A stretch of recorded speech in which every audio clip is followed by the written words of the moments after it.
Hey everyone, I'm Ben, the amateur exegete, and this is episode 70 of Bible Study for Amateurs.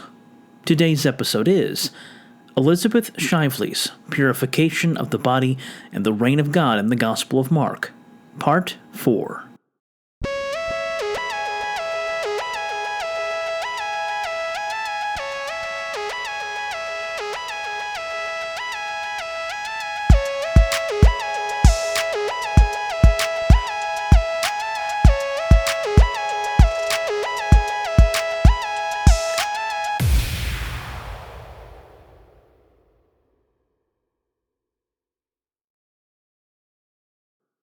It was fitting, writes the author of the so-called letter to the Hebrews, that we should have such a high priest, holy, blameless, undefiled, separated from sinners, and exalted above the heavens. That Hebrews has an elevated view of Jesus Christ is evident from the opening salvo of the document. Jesus is, per the writer, the reflection of God's glory and the exact imprint of God's very being, and he sustains all things by his powerful word, we read in Hebrews chapter 1, verse 3. Furthermore, he made purification for sins, functioning as a great high priest who has passed through the heavens. For the author of this ancient text, Jesus is a moral exemplar, free from defect. Additionally, the words holy, blameless, and undefiled point to his ritual purity. His death, moreover, brought purification for sins and the defeat of the devil, the one who, Hebrews chapter 2 verse 14 contends, has the power of death. Jerome Nere, in his article, The Idea of Purity in Mark's Gospel, agrees. Death is the ultimate sign of the power of sin and Satan, he writes, but death does not affect Jesus. In the last episode, we continued our look at Elizabeth Shively's 2020 piece, Purification of the Body and the Reign of God in the Gospel of Mark, that appeared in the Journal of Theological Studies. We ended that episode by noting a disagreement Shively has with Nere's view, that despite the fact that Jesus became a corpse due to his death by crucifixion, he nevertheless was not impure. Corpse impurity in the Torah was a serious concern, even if it was at times unavoidable. That Jesus became a corpse upon death is an inference born not only from the fact that a corpse is by definition one who has ceased to be alive, but also because the Markan evangelist explicitly referred to Jesus' body as a patoma, a corpse. As a corpse, then, Jesus surely would have become a source of ritual impurity. Nere doubts it. It isn't that he thought Jesus didn't die. Of course he did. Instead, Nere attributes Jesus' death to neither sin nor Satan, but to, in his words, his holiness, that is, his obedience to God. As evidence of this, he points to various places in the Markan Gospel wherein Jesus commits to dying an obedient death. For example, Jesus prays in Mark chapter 14, verse 36, Abba, Father, for you all things are possible. Remove this cup from me, yet not what I want, but what you want. Nere concludes from this text and others, Jesus' death is not polluting, for it comes from obedience to God, not from the power of sin.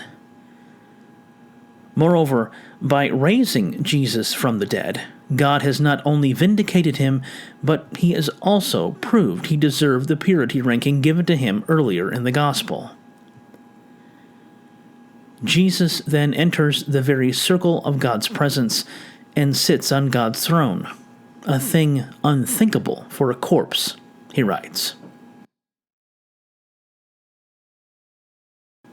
To be sure, entering God's presence as a corpse would be unthinkable. Those few individuals in the Hebrew Bible who enter the deity's presence invariably do so as living beings, and therefore do not have corpse impurity. Additionally, in the ancient Israelite understanding of the afterlife, there was no heaven or hell. Instead, the dead, rich and poor alike, ended up in Sheol, a place wherein the deceased existed as shades, akin to how the dead are depicted in the Odyssey. While the author of Psalm 139 can affirm, with poetic language, God's presence even in Sheol, in general, the dead are understood to be in a place wherein they do not praise Yahweh, nor feel the powerful presence of the deity. Do you work wonders for the dead? The psalmist inquires of his God in Psalm 88, verse 10. Do the shades rise up to praise you?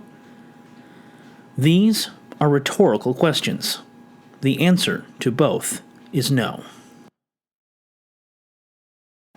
Returning to Nere's argument, while he is undoubtedly correct in his claim that Jesus was given divine approval at his resurrection and entered God's presence as a living being rather than a corpse, the assertion that Jesus' corpse was not a source of pollution because he died in obedience to God's will rather than succumbing to the power of sin and Satan seems suspect. In fact, with that view, Shively forcefully disagrees. Quite the contrary, she writes. The Torah does not make any such qualifications. A corpse is still a corpse, and every corpse is defiling. Thus, the corpse of Jesus, like every other corpse, would have been an impurity bearer of the greatest kind. For Shively, the fact that Jesus' corpse would have been defiling is a key part of Mark's presentation.